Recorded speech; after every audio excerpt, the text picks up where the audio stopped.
Hello மக்களே, உங்கள் எல்லாத்தையுமே கேட்க போகிறது ஒன்றே ஒன்று தான். எத்தனையோ சான்சஸ் நம்ம லைஃப்பில் எல்லாருமே நம்ம கொடுக்குறோம். எத்தனையோ பேர் மன்னிக்கிறோம், எத்தனையோ பேர் மறக்கிறோம். அது மாதிரி இப்போ நடக்க போகிற எலெக்ஷனையும் நம்ம டிஎம்கே செஞ்ச எல்லா ஊழல்களையும் மன்னிச்சு மறந்து திரும்ப 5 வருஷம் கொத்தடிமையாக தான் இருக்க போகிறோமா? கொஞ்சம் சிந்திங்க. அவர் வேறு ஒன்றும் கேட்கல, எல்லாத்தையும் இழந்துட்டு வந்து அவரோட மக்களுக்காக, அவரையே நம்பி இருக்கிற நம்மளுக்காக நல்லது பண்ணணும்னு நினைக்கிறாரு.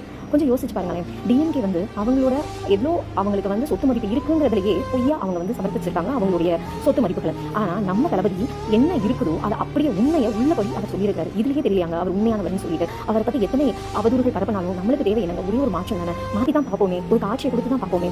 எவ்வளோ நாள் தாங்க குடும்ப அரசியலுக்கு பின்னாடி போக போகிறோம்? எவ்வளோ நாள் தான் தெரிஞ்ச கட்சின்னு சொல்லிட்டு அவங்க பின்னாடியே நம்ம நிற்க போகிறோம்? எவ்வளோ நாள் தான் நம்ம வந்து அவங்களுக்கு பெருமையாக இருக்க போகிறோம்? எங்கே போனாலும் ஊழல், எங்கே போனாலும் பாலியல் வன்கொடுமை, எங்கே போனாலும் பாதுகாப்பே இல்லாத தன்மை, எங்கே போனாலும் மது அப்படின்னு சொல்லிட்டு எத்தனை குடும்பங்கள் கஷ்டப்பட்டு இருக்காங்க. இந்த மதுவை ஒழிக்கிறேன்னு சொன்னாங்க, செஞ்சாங்களா? செய்யல. 2021 கொடுத்தாங்களே வாக்குறுதி, அதில் என்னங்க நிறைவேற்றினாங்க? எதுவுமே முழுமையாக நிறைவேற்றலையே. இதை சிந்திச்சு நம்ம ஓட்டு போட்டாலே போதுங்க.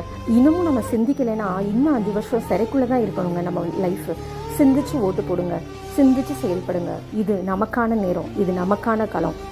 நல்ல யோசிச்சு முடிவெடுங்க.